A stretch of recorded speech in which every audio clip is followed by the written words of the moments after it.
Bugün kolay mantı nasıl yapılır tarifini hazırlıyoruz. Bu mantı tarifi o kadar kolay ki kilolarca yapıp dondurucunuzda saklayabileceğiniz, istediğiniz zamanda ailenize ve misafirlerinize şipşak dolaptan çıkarıp mantı yapabileceğiniz bir tarif. Tarifimize geçmeden önce beni hangi ülkeden izlediğinizi yorumlara yazın lütfen. Sizleri tanımak beni mutlu eder. Hadi şimdi tarifimizin yapılışına geçelim. Öncelikle mantımızın hamurunu yapmakla başlıyoruz. Yoğurma kabımıza 3 adet yumurta, 1 tatlı kaşığı tuz, 1 su bardağı su ekleyip karıştıralım. Tarifimi buraya kadar izlediyseniz eğer, tarifimi beğenmeyi ve yorum yapmayı, yeni tariflerimden haberdar olmak için de bildirim zilini açmayı unutmayın lütfen. Ardından 6 su bardağı unu yavaş yavaş ilave edelim. Unu kontrollü bir şekilde ilave edin. Hamurumuzu karıştırmaya devam edelim.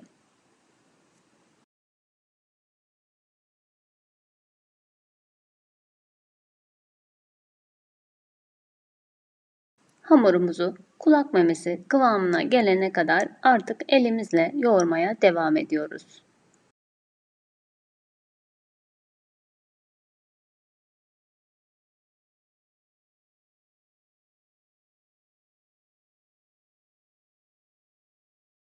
Hamurumuz kıvam aldıktan sonra hamuru tezgaha alalım ve tezgaha un serperek hamuru elimizle toparlayarak açalım.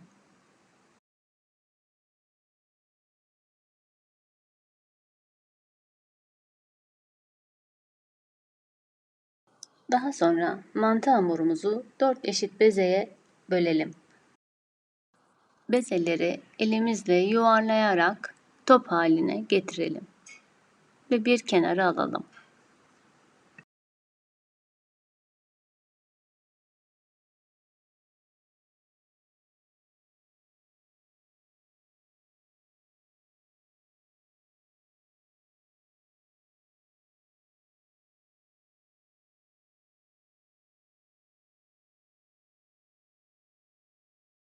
Ve bezeleri bir tabağa alarak üzerini streçle kapatalım.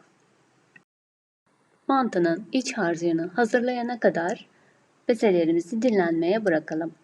Şimdi sıra geldi mantının içini hazırlamaya. Elimizde 350 gram kıymamız var. Üzerine doğranmış bir orta boy soğan, 1 tatlı kaşığı pul biber, 1 çay kaşığı karabiber, 1 tatlı kaşığı tuz ve 1 tatlı kaşığı da kimyonu ekliyorum. Şimdi tüm malzemeleri birbiriyle iyice bütünleşene kadar elimle yoğurmaya devam ediyorum. Artık mantımızın içi hazır. Şimdi sıra geldi mantı hamurunu açmaya. Kenara aldığımız bezelerden bir tanesini tezgaha alıyorum. Ve tezgaha un serperek bezeyi oklava yardımıyla büyütebildiğim kadar açıyorum. Mantı hamurunu istediğim büyüklüğe gelinceye kadar oklavayla güzelce açmaya devam ediyorum. Hamurun üzerine oklavaya yapışmaması için ara ara un serpiyorum. Hamuru elimle kenarlara doğru yavaş yavaş genişleterek açmaya devam ediyorum. Hamuru açarken aralarına fazla un serpmemeye dikkat edin. Yoksa hamurunuz sertleşebilir. Gördüğünüz gibi oklavanın üzerine hamurumu sararak hem genişletiyorum hem de inceltiyorum. İncecik bir hamur oluncaya kadar bu işlemi yapmaya devam ediyorum. Hamurum istediğim büyüklüğe geldiğinde mantı hamurunun inceliğini de sizlere göstereceğim. Şöyle gördüğünüz gibi mantımı açmaya devam ediyorum. İstediğim inceliğe gelinceye kadar bu şekilde açacağım.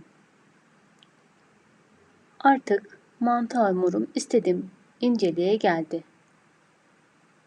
Elimle sizlere de göstermek istiyorum. Gördüğünüz gibi inceliği bu şekilde olacak. Artık mantı hamurum hazır. Sıra geldi kolay mantıyı kapatma işlemine. Hazırladığım mantı hamurunun mantı içlerini küçük küçük hamurun üzerine diziyorum. Bütün hamuru kaplayacak şekilde mantı hamurumun içini mantının üzerine dizmeye devam ediyorum.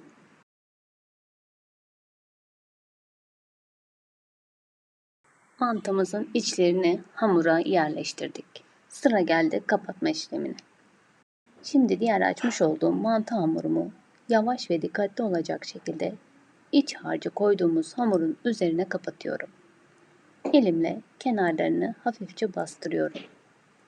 Daha sonra oklava yardımıyla da geçerek kıymaların nerede olduğunu görelim diye hafifçe bastırıyorum. Daha sonrasında bir rulet yardımıyla önce enine sonra boyuna olacak şekilde hamurumu kesiyorum.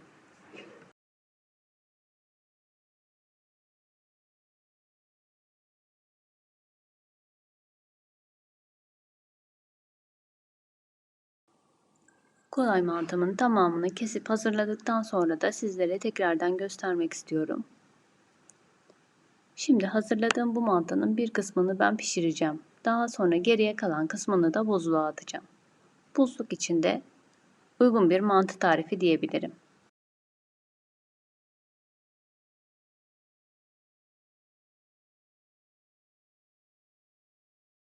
Şöyle sizlere göstermek istiyorum. Mantımın hepsini tek tek kesip hazırladım. Bu şekilde yaklaşık olarak 2 tepsi kadar mantı hazırlamış oldum ben.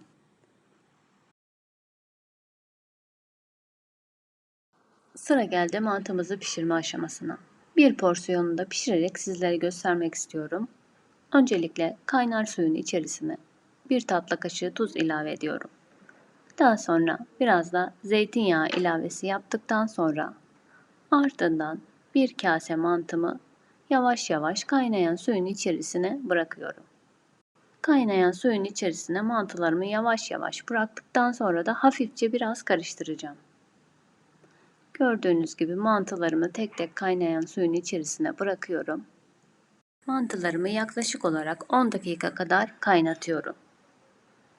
Yavaş yavaş mantılarımı karıştırıyorum. Mantılarım kaynadıktan sonra yumuşamış kıvamda bu şekilde olmalı.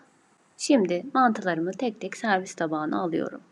Şöyle güzelce gördüğünüz gibi mantılarım hazır. Şimdi daha önceden hazırlamış olduğum yoğurdumu da üzerine gezdiriyorum. Ve daha önceden hazırlamış olduğum toz biberli sosumu da üzerine yavaş yavaş döküyorum. İsterseniz siz salçalı bir sos da hazırlayıp üzerine ilave edebilirsiniz. Kolay mantım artık hazır. Sizler için faydalı bir video olmuştur. Tarifimi beğenmeyi ve yorum yapmayı, yeni tariflerden haberdar olmak için de bildirim zilini açmayı unutmayın. Yeni tariflerde görüşmek üzere.